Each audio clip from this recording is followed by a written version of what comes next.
В этом видео я покажу, как добавить внутриигровые покупки в Unity для Android и iOS. Другими словами, добавить возможность игрокам что-то купить за реальные деньги в вашей игре. Ему приятно, а вам тем более. Кто-то еще называет это донатом, но я считаю это неверным выражением в данном контексте. Я не зря в названии указал платформы, потому что есть некие отличия между покупками в Android и покупками в iOS. Про это расскажу, когда будем писать скрипт. Сегодня рассмотрим такие in-app, как отключение рекламы, покупка статуса VIP и покупка монет. А план урока следующий. Активация сервиса in-app, работа с UI, настройка всех товаров, скрипт обработки покупок, тестирование и настройка in-app в Google Play Console. Охайо, ребят, вы во вселенной Рэйбл. На своем канале обучаю всему, что умею сам в компьютерной графике и разработке игр. Не забывайте про мои каналы Telegram и ВК, ссылки в описании.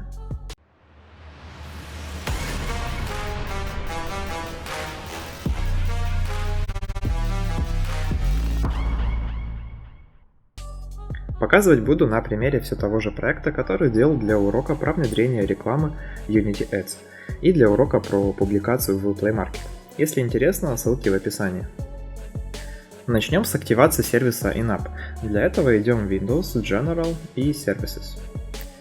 Тут у меня уже активна реклама и аналитика, а нам сейчас необходимо активировать in-app Purchasing. Если вы еще ничего не активировали, тогда у вас будет окно с выбором вашей организации и чекбокс с ответами «да» или «нет» на вопрос, ориентированная ли игра для детей младше 13 лет. Про это все подробно я говорил все в том же видео про внедрение рекламы, ссылка в описании или в подсказке сверху. После общих настроек у вас будет окно, как и у меня.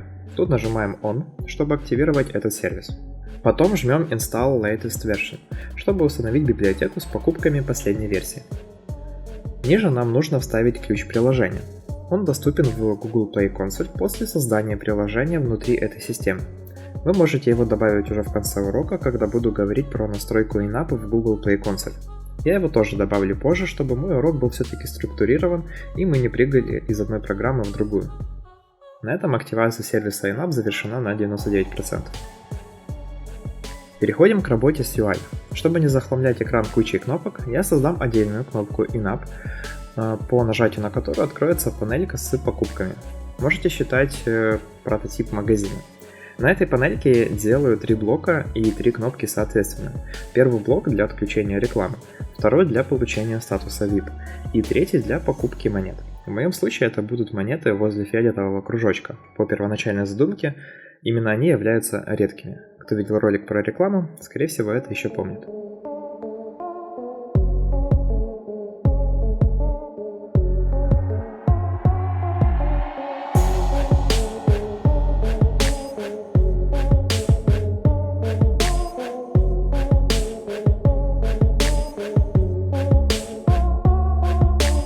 Почему 151 монета?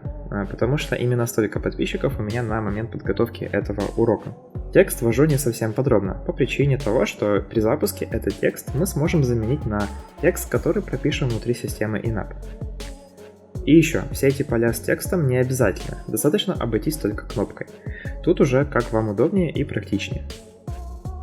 Тут еще добавил элемент с галочкой, будем активировать этот объект после покупки товара.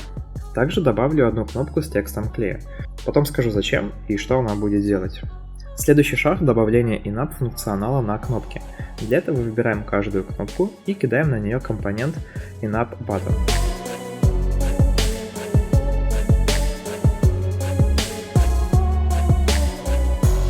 Можно было изначально сделать чуть иначе, правой кнопкой мыши, in-app и in-app button.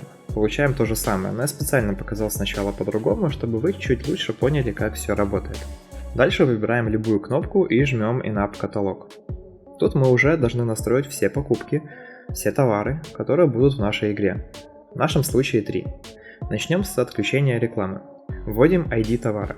Это тот параметр, по которому мы будем определять товар в скрипте. Потому не мудрите, а то сами запутаетесь.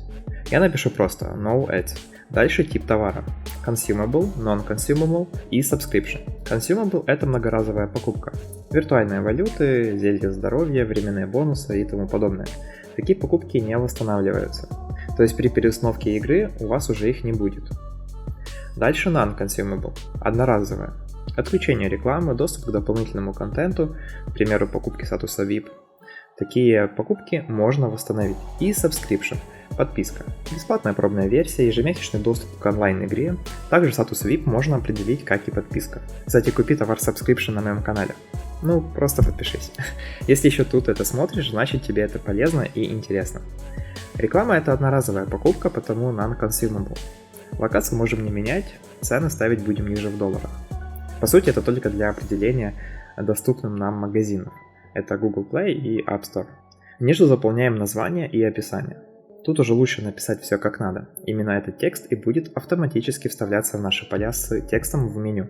Дальше, если публикуем в Play Market, тогда идем с свиток Google Configuration. Если в App Store, тогда, соответственно, Apple Configuration. И тут ставим цену в долларах за текущий товар.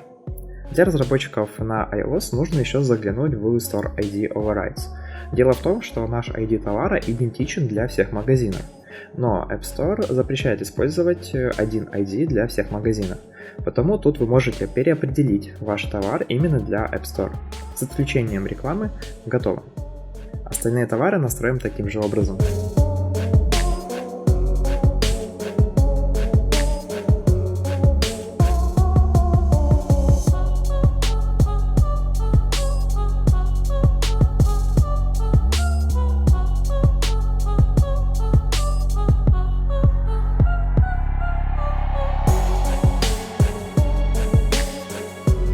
После ниже не ставим галочку «Автоматическая инициализация покупок». В новом уроке делайте на ваше усмотрение. Я просто приведу скрипт с прописанной инициализацией. Так будет более гибко управлять покупками в силу существующих уроков по этой теме, где пишут одну функцию для покупок с активацией этой галочки. Я не говорю, что этот способ плохой и вам не стоит так делать. Нет, просто я хочу привнести разнообразие в этот мир, пока начал с малого. Помогите лайком. Но если у вас будет ошибка с типом overflow, то есть переполнение стека, то вы можете поставить здесь эту галочку. Скорее всего, вы активируете панели с кнопками где-то отдельно, и они не инициализируются при запуске. Поэтому эта галочка должна вам помочь. У меня в этом проекте сделано чуть иначе. Я эту панель оставляю активной, но в старте я ее делаю неактивной. Поэтому они сначала инициализируются, а потом просто выключаются. Теперь это окно можем закрыть и перейти к настройке кнопок. В данный момент выбрана кнопка для отключения рекламы. Потому в Product ID выставляем наш ID для рекламы. Ниже добавим наши поля с текстом. Но они не обязательны и могут быть пустые. К примеру, поле с ценой я не буду заполнять. Чуть выше надо добавить функции для успешной покупки и для отклоненной покупки. Сделаем это после кода. Для этого переходим к скрипту InAppCore. Он будет в описании, так что сможете смело скачать и юзать. Этот весь скрипт я не придумывал, он сделан в самой Unity и лежит у них на официальном уроке про покупки на английском языке. Я его передаю вам с комментариями от себя и этим уроком, чтобы было понятно, как это все использовать. На днях было натолкнулся на канал одного парня, там у него урок про то же самое, что я говорю сейчас, то есть инапы. Так вот, он ничего толком про скрипт не сказал, про настройку кнопок вообще забыл записать, инап-каталог не показал, но при паре видео на канале у него уже больше подписчиков, чем у меня. Помогите это исправить. С каждой подпиской вы меня больше мотивируете делать контент. Для вас же стараюсь. Сейчас подробно разберем скрипт. Итак, вверху у нас подключается библиотека с покупками. Дальше наш скрипт наследует не только MonoBehavior, но и iStore Listener для получения сообщений из Unity Purchasing. Как раз именно эта библиотека и заменяет ту галочку в in-app каталог. Ниже 4 поля с нашими панелями до покупки и после, которые настроим в инспекторе позже. Также 2 переменные для инициализации сервисов и наши 3 товара. Читайте также мои комментарии, которые чуть дополняют смысл происходящего. Дальше у нас функция Start, в которой запускаем метод Initialize Purchasing для инициализации работы системы покупок. Грубо говоря, это та же самая галочка как раз, только мы это делаем все сами. Тут мы должны добавить в Builder все наши товары и прописать им тип, который мы ставили в in-app каталог. После для каждого товара нужен метод, где мы вызываем одну общую функцию с передачей в нее ID товара, а общая функция прямо под ними. Тут ничего не нужно менять, можете только прочитать комментарии. Ниже идет важная функция, которая хранится в библиотеке iStore Listener, что наследуем. и она обрабатывает успешные покупки. Каждый if – это отдельный товар. В самом условии меняем ID товара, потом выводим, что успешно купили данный товар, и ниже логика получения этого товара. В первом if у нас реклама, потом VIP и напоследок 151 монета. Я работаю через Player Prefs для сохранения результата. И сейчас расскажу, как работает каждая часть покупки товара. Начну с отключения рекламы. Тут все очень просто. Сначала проверяем, есть ли в Player Prefs ключ ads. Если нет, то его создаем со значением 0. Можно было и bool переменную создать, но по сути разница невелика. Дальше скрываем панель с покупкой и отображаем панель с галочкой, что значит, что мы уже купили этот блок. А ниже прячем баннер в скрипте с рекламой через простую функцию. Но так как я думаю, что спрятать баннер не значит остановить его работу, то я еще остановил все карутины в этом скрипте. У меня там только была одна для баннера. К примеру, вот мой ноут, и сейчас я его спрятал. Но это не значит, что он перестал работать. В общем, возможно, пример не лучший, но как по мне все окей, учитывая, что за окном более 30 градусов и работать просто невозможно. После небольшого лирического отступления идем дальше. К скрипту add_score обращаюсь через шаблон одиночку. Ну так, к слову. В принципе все. Но а как же показ рекламы, да, спросите вы? Тут ситуация решается уже в самом скрипте с рекламой. В методе показа рекламы пишем условие, что пока нет ключа в Player Prefs, мы показываем рекламу.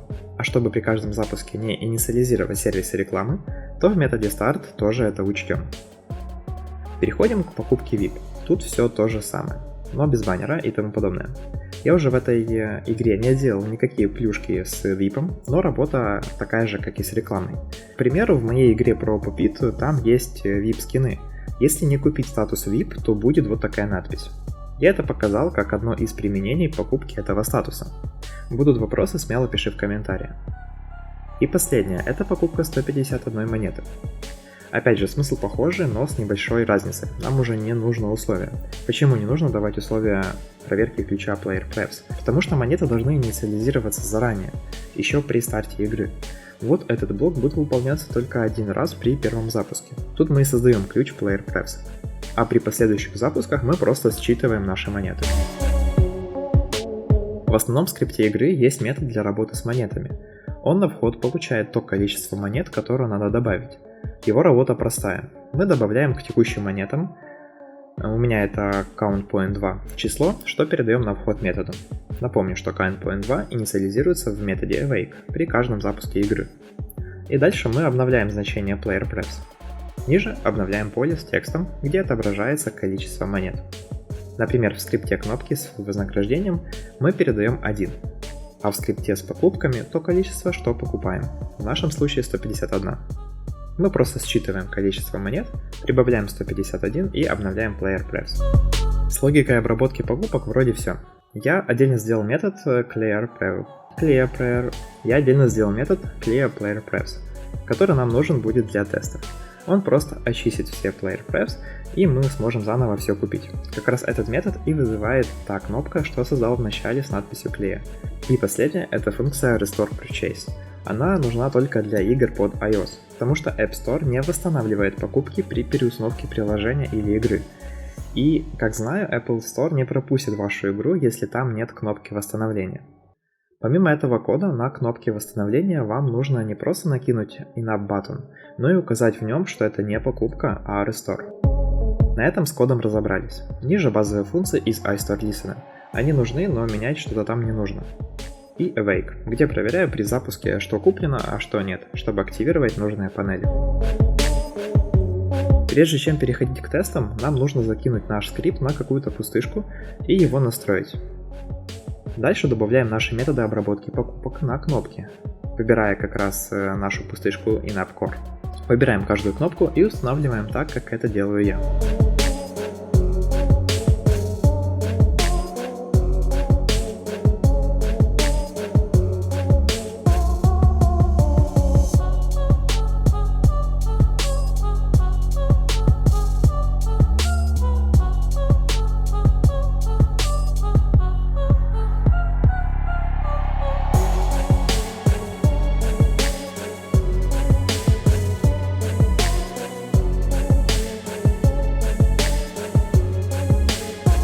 Переходим к тестам. После запуска открываем наш магазин и покупаем VIP. Не знаю, почему это окно такое маленькое и толком попасть невозможно на кнопку «Купить». Она первая. Может, кто-то из вас знает, как это пофиксить, пишите в комментарии. Я думаю, это связано еще с размером UI. В общем, я пока со своим 15-дюймовым экраном пока попадаю. Сколько же тут двухзначностей в последних 15 секундах? Итак, VIP купили, видим в консоли сообщение об успешной покупке. И наша панель с VIP заменилась на галочку. Так как больше ничего не прописывали, то больше проверить и не сможем. У вас же должен быть доступ к закрытому контенту. Дальше покупка отключения рекламы. Сначала проверим, что реклама пока работает.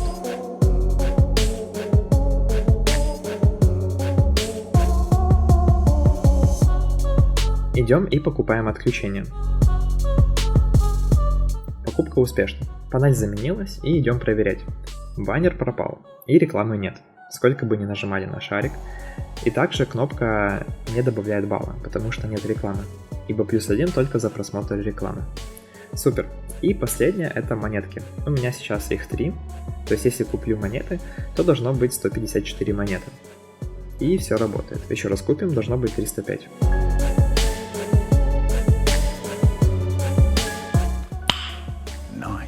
И теперь, если перезапустить игру, все сохранится, и ваши покупки, и настройка панели. Но явно вам нужно будет протестить еще раз, потому что вы что-то дописали и где-то улучшили. Для этого приходит на помощь Chip и Dale воплоти кнопки клея. Они очистят все ваши трубы, точнее player prefs, и вы сможете все заново купить. Сама кнопка вызывает с объекта Game Manager нужную функцию. Что ж, по сути, самое сложное уже сделали. Остался последний этап – Google Play Console. Если вы сделаете билд и запустите на телефоне, ничего работать не будет. Игру нужно опубликовать в Google Play Console. Как это делать, я говорил в прошлом своем видео, ссылка в описании или в подсказке сверху. После того, как опубликуете, вам нужно настроить покупки внутри консоли. Но так как я эту версию еще не отправил на публикацию, потому покажу на своем уже готовом проекте. К тому же хочу сделать урок про публикацию обновления для игры, потому как раз эту версию игры оставлю для этого урока. Заходим в нужный нам проект и переходим в категорию «Монетизация», «Товары», «Контент для продажи». Тут и нужно добавлять все товары через кнопку «Создать товар». Тут мы видим все те же поля, что вводили в in-app каталог: ID, название, описание и цена. Важно, чтобы они совпадали, потому скопирую.